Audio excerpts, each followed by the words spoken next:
سيد المرسلين سيدنا وحبيبنا وشفينا ومولانا محمد وعلى آله وصحبه أجمعين. أما بعد، خصوصا من صنف هذا الكتاب رحمه الله تعالى ونفعنا به وبعلومه وبالدارين آمين. الفاتحة. أعوذ بالله من الشيطان الرجيم. بسم الله الرحمن الرحيم. الحمد لله رب العالمين الرحمن الرحيم مالك يوم الدين. إياك نعبد وإياك نستعين. اهدنا الصراط المستقيم صراط الذين أنعمت عليهم غير المغضوب عليهم ولا الضالين. آمين. Bismillahirrahmanirrahim. Para sahabat-sahabat sekalian, melanjutkan pembacaan kitab Futuhul Ghaib karya dari Syekh Abdul Qadir Al-Jailani radhiyallahu anhu qaddasallahu sirrahu.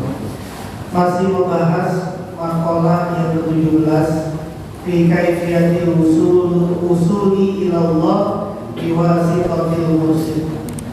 17 ini menerangkan mengenai cara untuk sampai, cara usul kepada Allah biwasitatil mursyid dengan perantara guru mursyid. Fungsi utama guru mursyid seperti yang disampaikan kemarin oleh Tuan Syekh, fungsi utama guru mursyid adalah membuat manusia, membuat para murid bisa sampai usul kepada Allah. Guru mursyid tugasnya adalah mengawal, menemani, mengantarkan murid-muridnya untuk bisa usul kepada Allah. Nah, untuk bisa usul kepada Allah, maka guru mursyid melatih murid-muridnya untuk merujuk al-khuruj anil hawa anil khalqi, keluar dari bersandar kepada makhluk. Wal hawa juga keluar dari hawa nafsu. Wal iradah keluar dari kehendaknya sendiri. Wal munah dan keluar dari angan-angan duniawi. Wasubut ma'afiqhi, mantap dia bersama dengan fikrinya Allah, perbuatannya Allah, juga hukumnya Allah. Nah, guru mursyid itu mengantarkan para muridnya untuk bisa sampai kepada Allah dan kemudian melatihnya para murid ini agar bisa keluar dari semua itu. Nah, cara melatihnya itu salah satunya adalah dengan berzikir, beribadah kepada Allah. Kalau seorang murid sudah sampai kepada Allah, kata Tuan Syekh, kalau memang dia sudah sampai kepada Allah, maka guru mursyid sudah tidak diperlukan lagi. Siapa yang mengasuh dia? Yang mengasuh dia akan dikembalikan kepada Allah Subhanahu wa taala. Allah sendiri nanti akan mengasuhnya.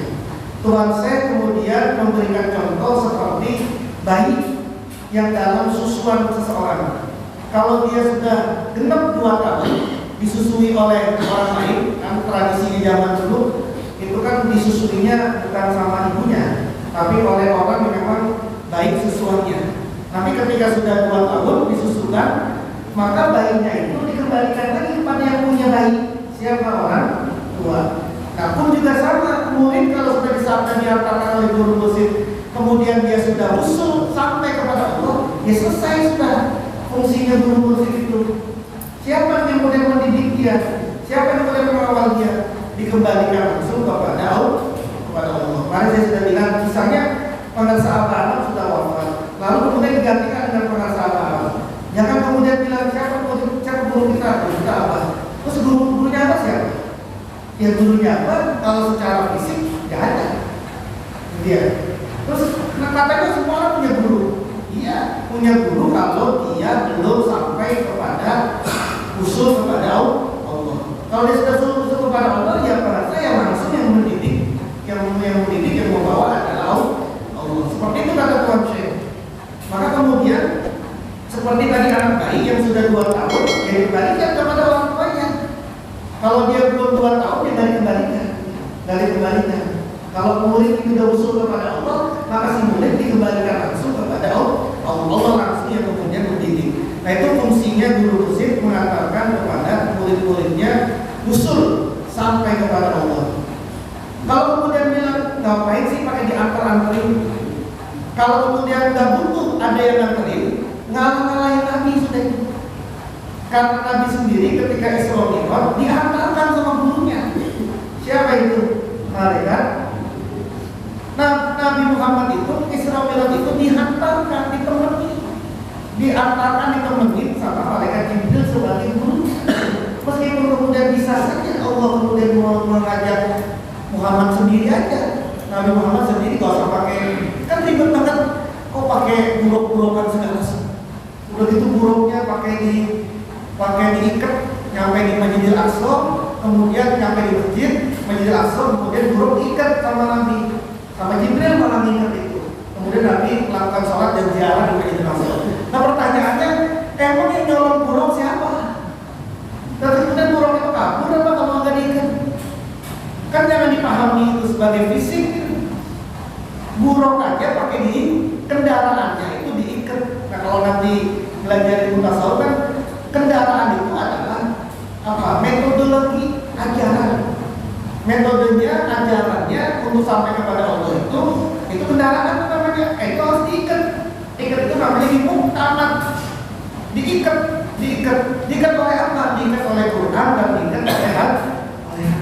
Kalau ajaran tidak diikat dengan Quran dan hadis, maka dia dianggap sebagai ajaran yang dia.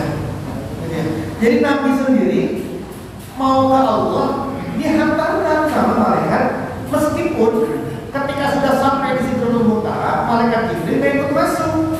Kenapa? Karena untuk menunjukkan manusia sama malaikat derajatnya bisa lebih tinggi daripada malaikat, lebih tinggi daripada malaikat. Manusia bisa lebih tinggi derajatnya dari malaikat. Maka malaikat Jibril yang nganterin cukup sampai di batas Sidratul Muntaha, nggak bisa dia masuk. Meskipun yang mengatakan Jibril nggak bisa dia masuk. Itu untuk menunjukkan yang pertama, manusia dalam hal ini Muhammad bisa lebih mulia daripada malaikat. Yang kedua, Muhammad itu bukan cuma nabinya orang manusia doang. Muhammad itu bukan nabinya orang Islam doang, bukan nabinya manusia doang.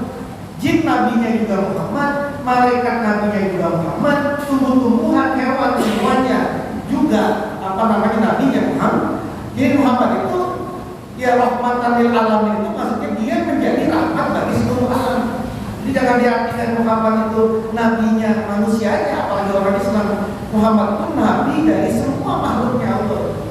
Untuk menunjukkan maka kemudian Muhammad yang hanya bisa masuk ke dalam Sidratul Muntaha. Nabi sendiri untuk sampai kepada Allah dihantarkan oleh dunia.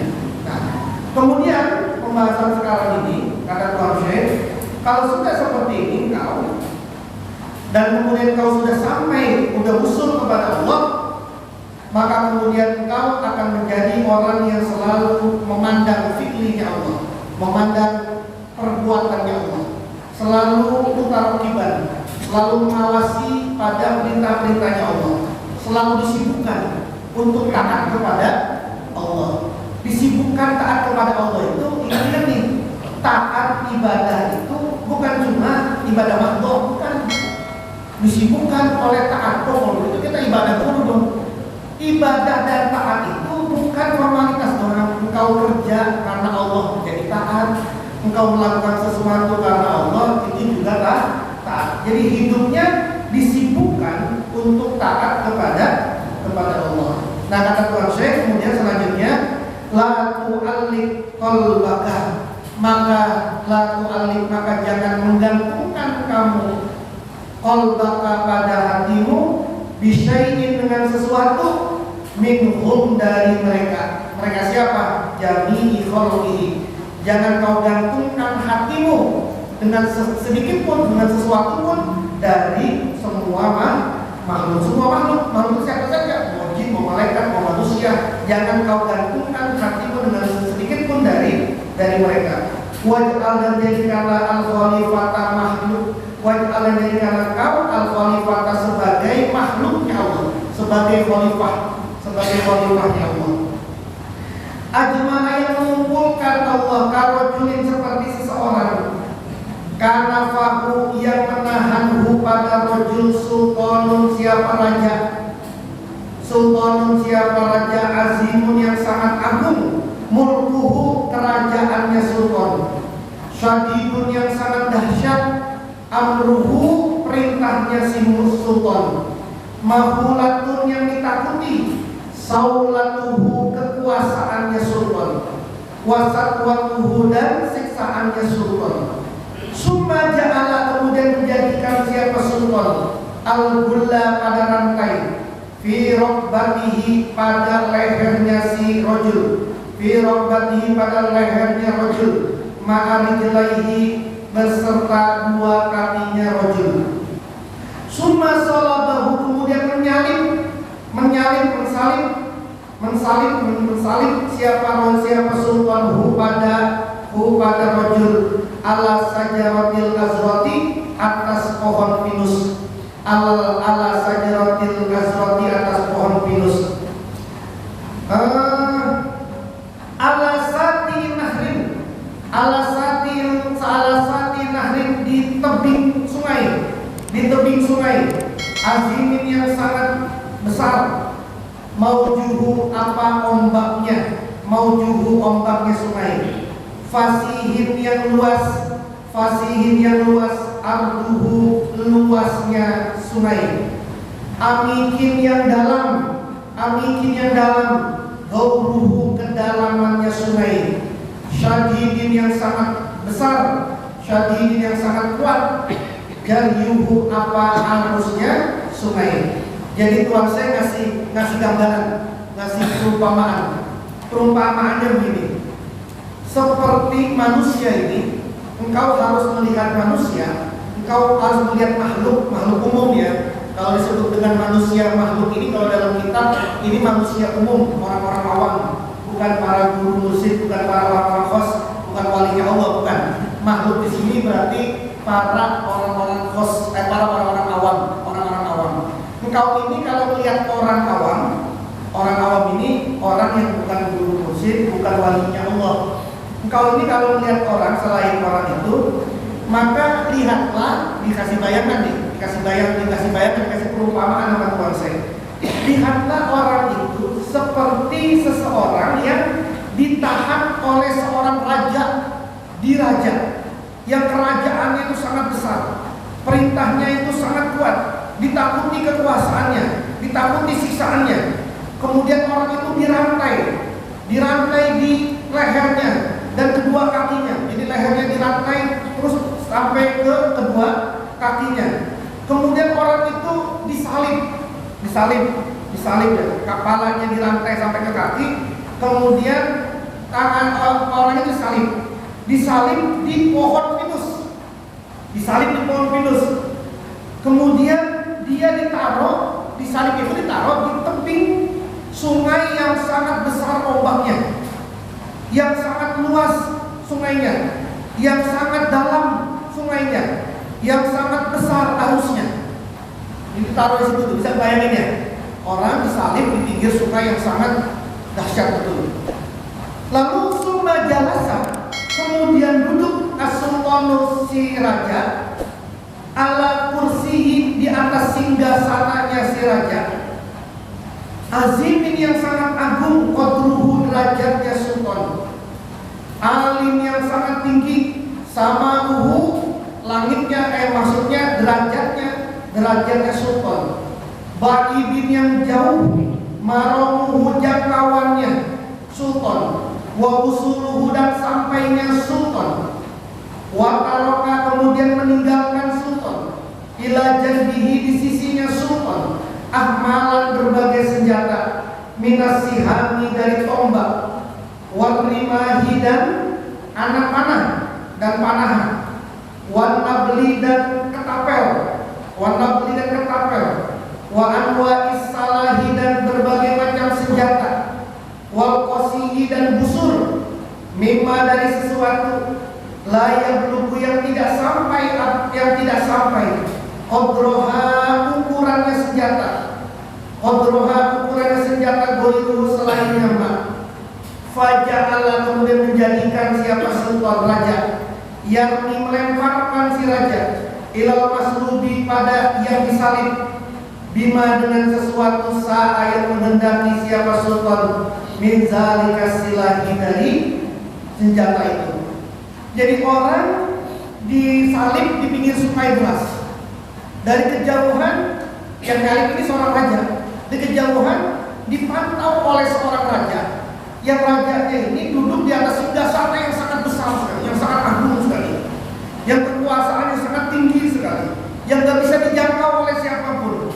Kemudian di sampingnya raja ini punya berbagai macam senjata, tombak, kemudian anak panah, ketapel. Kalau zaman dulu kan belum ada nuklir, bom. Kalau sekarang di senjata di sampingnya itu ada MK14, 34 dan segala macam, terus nuklir, terus apa lagi, senjata laras panjang. Kalau dulu kan yang paling menjangkau itu kan ya panah gitu kan. Makanya Nabi bilang senjata yang paling baik adalah memanah. Itu senjata dan olahraga yang paling bagus untuk memanah dan berkuda itu. Tapi jangan diartiin juga itu secara tekstual. Iya, dulu itu tidak ada kendaraan yang paling cepat kecuali kuda. Tidak ada senjata yang paling jauh jangkauannya kecuali memanah. Kalau tombak aja seberapa sih tombak? Pedang seberapa sih? Pedang head to head. Yang paling jauh itu jangkauannya adalah memanah. Makanya kata Nabi, olahraga yang paling baik itu. Jangan diartikan kemudian itu secara tekstual sekarang. Nanti orang-orang barat perang pakai berlir, kita kemudian pakai panah, modal dan itu modal. Orang pakai pesawat, jet, gitu loh, kita pakai kuda, ya habis. Kenapa pakai kuda? Nabi ngajarin sunnahnya Nabi. Ya enggak, cuma dulu. Kalau zaman Tuhan saya juga udah ada nuklir, udah ada pesawat jet, mungkin ngomongnya juga seperti ini. Tapi karena Tuhan saya di sampingnya raja itu ketapel, panahan, kemudian tombak. Itu senjata jauh-jauh semua, bukan senjata pendek, karena sasarannya ada di kejauhan itu. Nah kemudian busur segala macam itu. Lalu kemudian si raja ini siap untuk menyalip untuk menembakkan orang yang ada di salib itu. Bisa bayang ya, bisa bayang ada orang yang kemudian ada raja itu yang terus menembak orang yang ada di orang yang disalib itu. Yang disalib ini siapa? Manusia makhluk umum. Nah, kalau udah kebayang, maka kata Tuhan saya gini.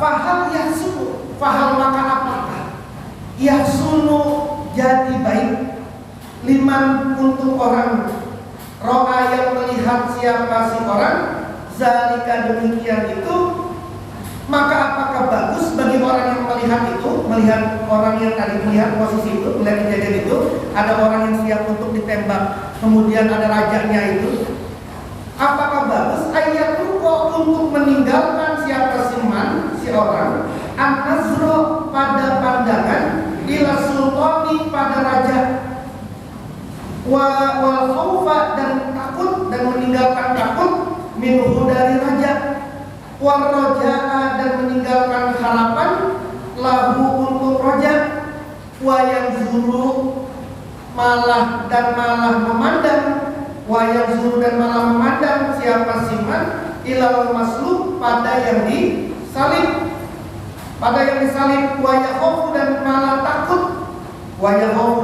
takut siapa si man minhu dari maslub dari orang yang disalib wa yarju dan malah berharap siapa si man hu pada si maslub. Maka kata Tuhan saya, apakah bagus kalau ada orang yang justru melihat kejadian ini, pandangan dia malah ke pandangan yang orang yang disalib, malah dia takutnya sama orang yang disalib, malah dia berharapnya kepada orang yang disalib, malah dia menaruhkan harapannya kepada yang disalib. Justru dia meninggalkan pandangan dia, harapan dia, ketakutan dia kepada raja di sisi raja. Apakah memang kayak begitu? Seperti itu. Alaisa, bukankah ini man orang fa'ala yang mengerjakan zalika demikian ini yusamma disebut fi qadiyatil aqli pada ketentuan logis, fi qadiyatil aqli pada ketentuan logis, adimal aqli sebagai orang yang gak berakal, wal hissi dan gak punya indera. majnunan yang gila, majnunan yang gila, bahimata insanin, seperti bahimata insanin, menjadi binatangnya manusia yang berlaku binatang.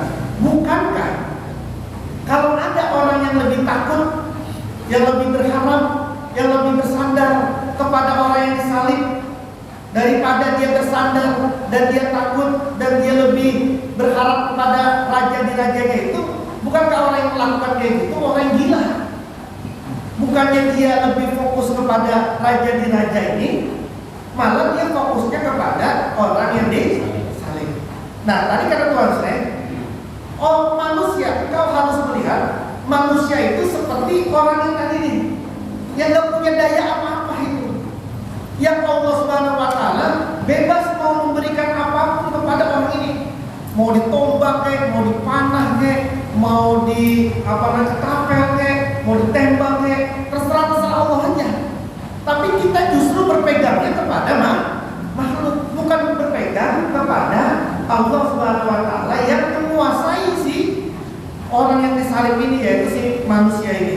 Fana'udzubillah, maka berlindung kita billahi dengan Allah, minal ama, dari kebutaan, ba'dal basyirati, setelah melek mata hatinya, wal khati'ati, dan berlindung kita kepada Allah, wa minal khati'ati, dan dari keterputusan, ba'dal musuli, setelah sampai kepada Allah, wasududi, dan menjauh, ba'dal dunwi, setelah dekat, wal qurbi, dan juga dekat, wal dolal, wa minal dolalati, dan dari kesesatan, ba'dal hidayati, setelah hidayah, wa minal kufri, dan dari kekufuran, ba'dal imani, setelah keimanan. Itu kata Tuhan ini. Fad dunia, maka adapun dunia, fad dunia, maka adapun dunia, kan nahril azimi, seperti sungai yang sangat besar, al-jari, yang mengalir, allazi zakarnahu, yang menerangkan kita kepada allazi zakarnahu, yang telah menerangkan siapa kami kepada kita. Siapa kepada mak? Siapa tadi sungainya? Sungainya adalah dunia. Kulla yaumin, setiap hari, fi ziyadati ma'in, bertambah airnya. Fi ziyadati ma'in, bertambah airnya. Jadi itu sungai yang besar itu diibaratkan kata Tuhan saya seperti dunia yang airnya bertambah terus setiap hari, bukan malah bertambah habis, tapi bertambah banyak airnya itu. Makanya dunia ini habis-habis, gak pernah ada selesai urusan dunia. Udah punya ini, pengen yang udah pengen yang lagi pengen ini, gak habis-habis urusan dunia, udah selesai. Wahia, dan adapun dunia tadi itu, wahia dan adapun dunia yang seperti sungai yang besar itu, sahwatu bani adama, sahwatnya, hasratnya Bani Adam, walazzatuhum, dan kelezatan mereka, fiha, di dalam dunia. Sungainya itu tadi itu juga berupa sahwat, kemauan, hasrat Bani Adam. Pengen ini, pengen ini terus habis-habis. Wadawahi, sungai itu juga seperti bencana-bencana, allati tusibuhum, yang menimpa hum, kepada mereka, hum, kepada makhluk, kepada Bani Adam, minha dari dawahi, minha dari bencana. Wa ammas siham, dan adapun panah tombak, wa ammas siham, dan adapun tombak, wa anwa'us silahi, dan adapun macam-macam senjata, fal balaya, maka itu adalah bencana-bencana, ujian-ujian. Fal balaya, maka itu adalah ujian-ujian. Allah yajri, yang mengalir, biha dengan berbagai, dengan balaya, dengan ujian-ujian, al-qadru, apa takdir, ilaihim, kepada mereka Bani Adam. Fal ghalibu, maka umumnya, ala Bani Adam, atas Bani Adam, atas manusia, fid dunia, di dalam dunia,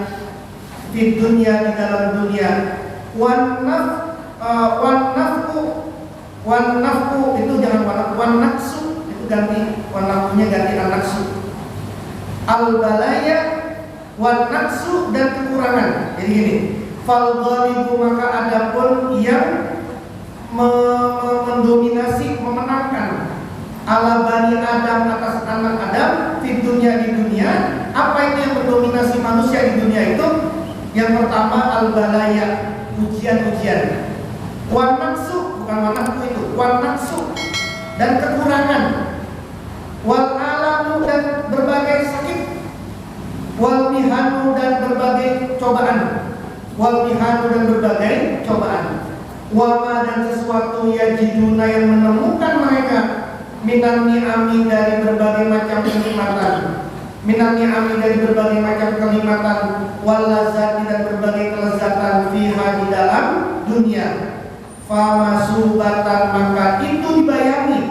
Famasubatan maka itu dibayangi bil afati dengan berbagai keburukan.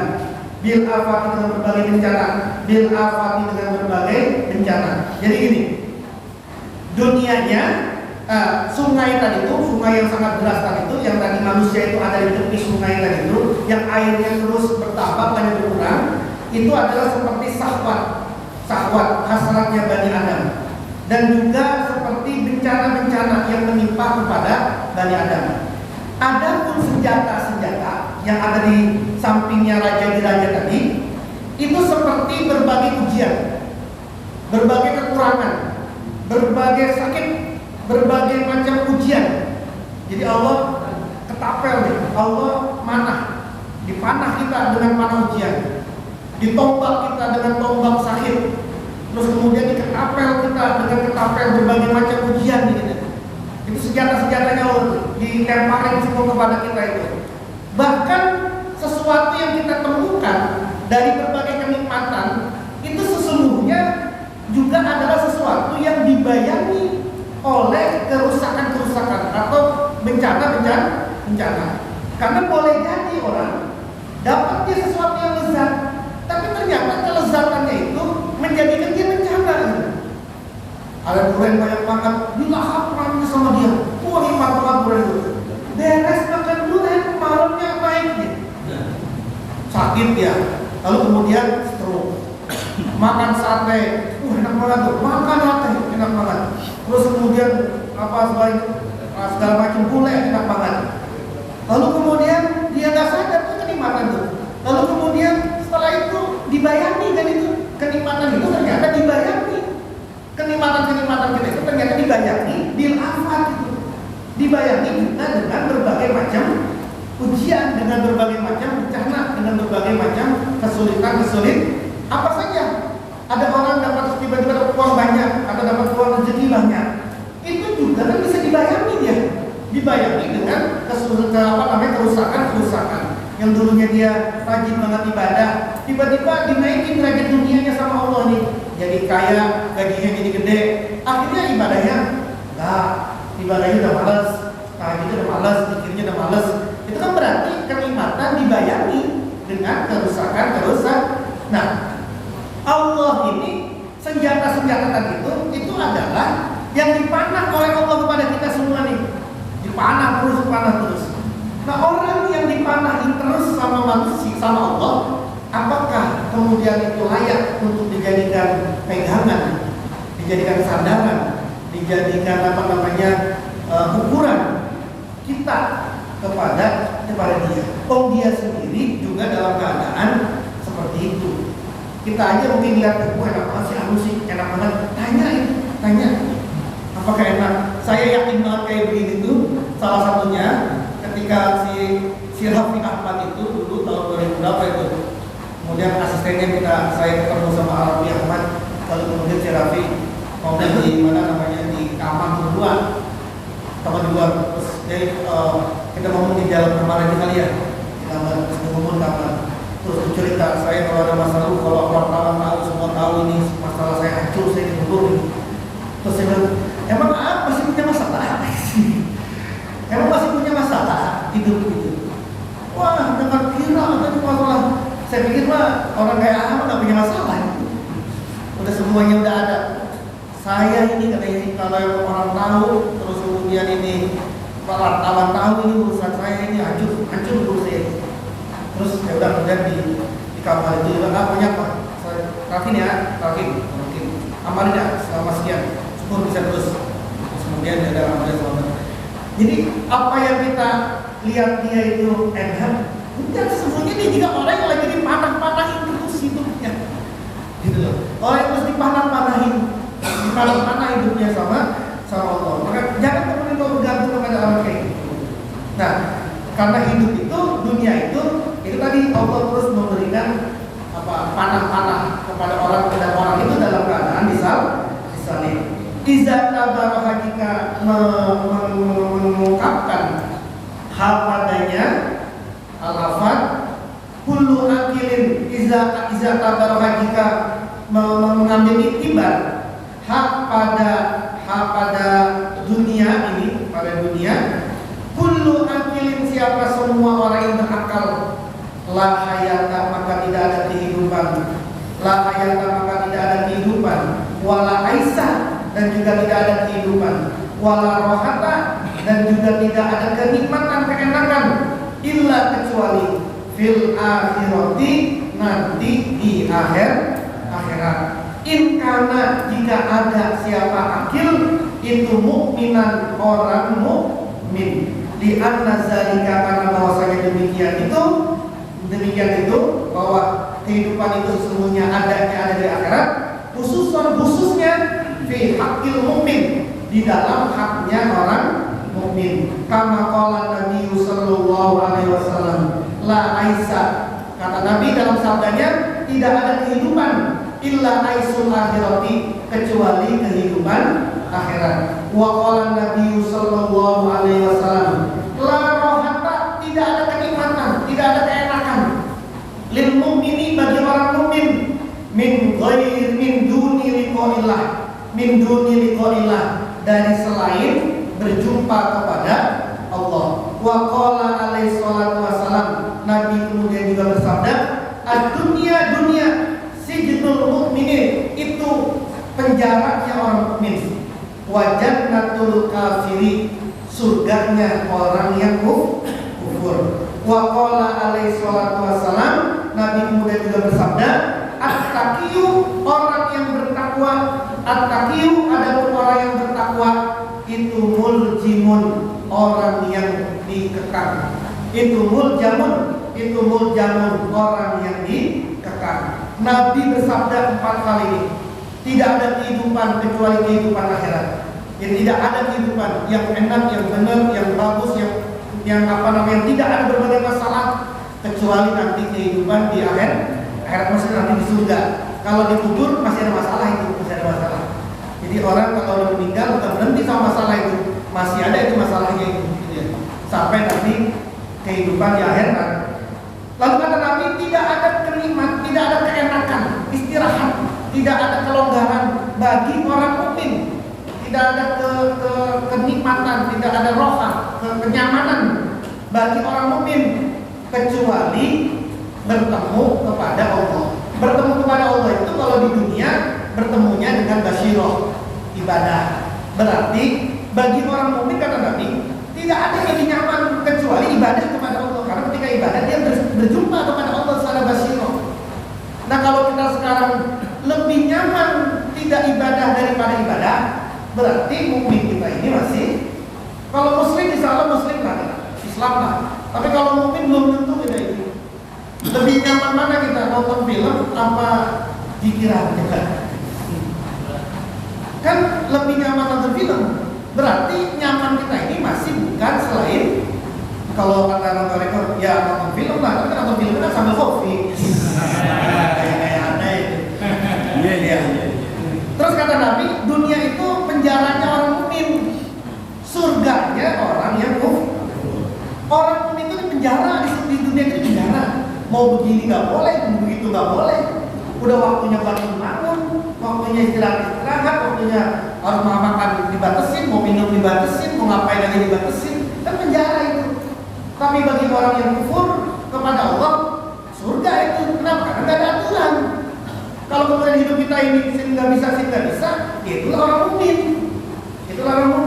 Kalau nggak mau diatur, kata Nabi, bukan orang mukmin. Karena dunia ini adalah penjaranya orang mukmin. Nanti kebalikannya, akhirat itu surga adalah penjaranya orang kufur, sijnul kafir, wa jannatul mukmin. Nanti di akhirat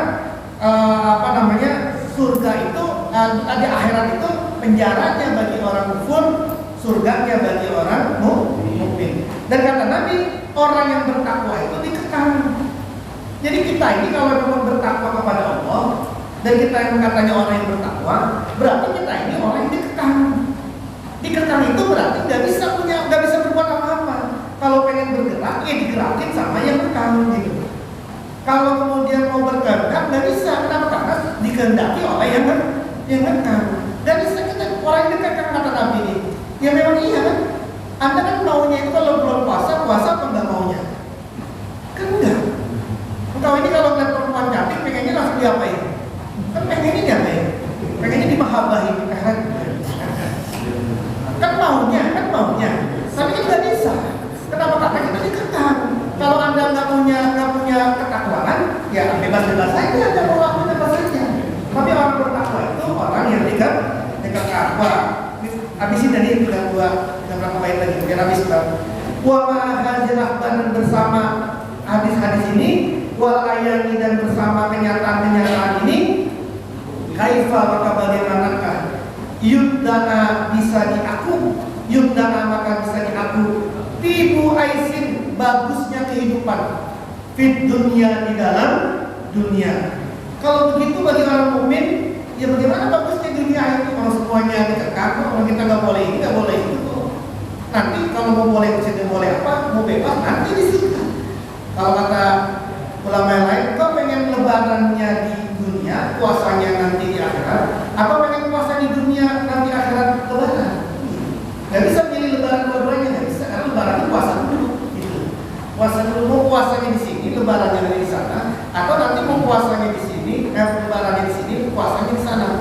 Atau nanti engkau pengen menikmati keindahan puasa sehingga nanti tetap mendapatkan kenyamanan akhir. Maka pilihan kita adalah kita harus bisa masuk kepada menikmati ibadah itu sendiri, menikmati keterkekangan kita itu dari, menikmati keterbatasan kita itu, menikmati ada minuman keras dulu, sajanya pengen itu bener, pengen diminum dulu, kemudian kan nggak boleh, tapi kita nikmati dulu, kayak begini dunia ya, kita pengen minum tapi nggak boleh, tapi kita nikmati gitu, kita nikmati ketidakbolehan kita itu kita nikmati. Gitu. Kalau saya bilang, Anda nggak punya apa-apa lagi di sini, nggak punya duit, nikmati aja nggak punya duit itu, nikmati saja. Anda menikmati ketawain saja, Anda menikmati ketidakpunyaan Anda itu. Sehingga kalau nanti Anda menikmati itu, nanti Anda nggak rugi dua-duanya. Sekarang ibadah itu dinikmati saja. Puasanya dinikmati, sholatnya dinikmati, ngajinya dinikmati, baca Qurannya dinikmati, selawatannya dinikmati, semua yang baik-baik itu dinikmati saja. Kalau nanti dinikmati berarti Anda fid dunya hasanah wa fil akhirati hasanah. Tadi di dunia baik, di akhirat baik. Tapi nggak bisa di dunia itu baik nikmat kalau kita tidak beradaptasi dulu sama apa yang menjadi keterbatasan kita. Kalau pengennya ini tidak terbatas ya nggak bisa Anda. Kita cuma bisa belajar dan memaksa diri kita yang tadinya bangun malam itu nggak senang, akhirnya menjadi senang. Yang kami sholat itu pengennya itu kabur dulu, sekarang lebih enak duduk dulu. Yang dulunya baca Quran itu malas, kemudian sekarang kita baca Quran ini nikmat banget. Nah itu kita memaksa kan. Aslinya kan nggak senang kita. Aslinya kan nggak senang sholat itu nggak senang aslinya kita. Kalau misalnya ntar malam ini di langit itu ada pengumuman mulai besok sholat libur sampai 1 Januari, gimana Anda? Itu sorak-sorai yang gimana itu misalnya? Sampai 1 Januari di langit ada tulisan nih, bumi libur sampai 1 Januari, gimana coba? Kan sorak-sorai kan Anda? Sorak-sorai kenapa? Karena maunya kita begitu. Justru manusia yang tinggi itu adalah manusia yang dia mau sesuatu tapi kemudian ditahan sama dia, itu tingginya manusia. Kalau kemudian Anda itu melakukan sesuatu yang Anda senangi ya apa nikmatnya? Apa nikmatnya? Gitu kan? Apa tingginya Anda? Oh Anda suka apa itu gitu. Oh Anda suka kok.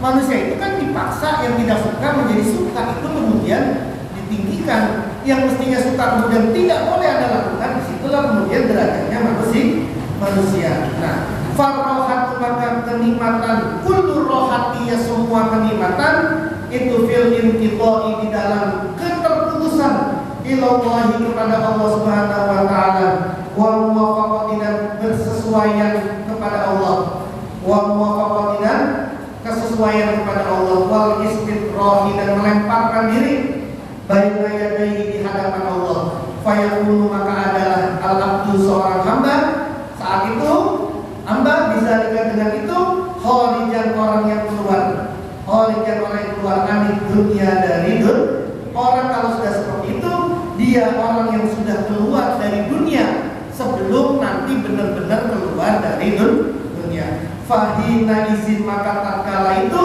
ya kuno ada adalah apa berbagai macam keadaan, mau lagi susah, mau lagi senang, mau lagi kagak punya uang, mau lagi punya uang, mau lagi sakit, mau lagi terjepit, mau lagi ada masalah apapun, itu menjadi buat dia itu rofatan kelembutan, rofatan kenyamanan, warahmatan dan kasih sayang, walutfan dan kelembutan, wasodaqatan dan pemberian, wafadlan dan anugerah. Maka apapun yang kemudian menimpa orang itu, dapat musibah dia, dapat kesulitan dia, dapat sesuatu bencana dia, dapat sesuatu kesempitan hidup dia, maka semua itu dianggap sama dia, ditangani sama dia dengan kenyamanan, rahmatnya Allah, berupa sayangnya Allah, berupa kelembutannya Allah, berupa pemberiannya Allah, berupa anugerahnya Allah. Orang yang sudah berdamai, orang yang sudah berdamai dengan berbagai macam takdirnya Allah. Karena kalau kata para ulama, para orang psikolog, orang yang stres itu orang yang tidak bisa berdamai dengan hatinya. Maka ulama tasawuf itu, engkau harus berdamai. Engkau harus berdamai dengan hatimu sendiri. Engkau harus berdamai dengan pikiranmu sendiri. Kalau hatimu jengkel dengan orang lain, maka kemudian engkau harus berdamai dengan hatimu. Sebab kalau engkau tidak berdamai dengan hatimu, engkau akan terus-terusan jengkel sama orang itu. Dan itu tidak melahirkan apa-apa itu. Tidak akan menunjukkan apa kebaikan apa-apa. Malah dirimu yang menjadi tidak baik. Kalau orang-orang sekarang udah pada dipegang sama keluarganya, engkau semua tidak bisa kemana-mana, berdamailah bahwa kalau kau tidak berdamai, lihat Facebook, lihat Instagram, maka kau tidak akan berubah. Berdamailah kepada hati, berdamailah kepada pikir. Wallahu a'lam bishawab. Al-Fatihah. A'udzubillahi minasyaitonir rajim. Bismillahirrahmanirrahim. Alhamdulillahirabbil alamin.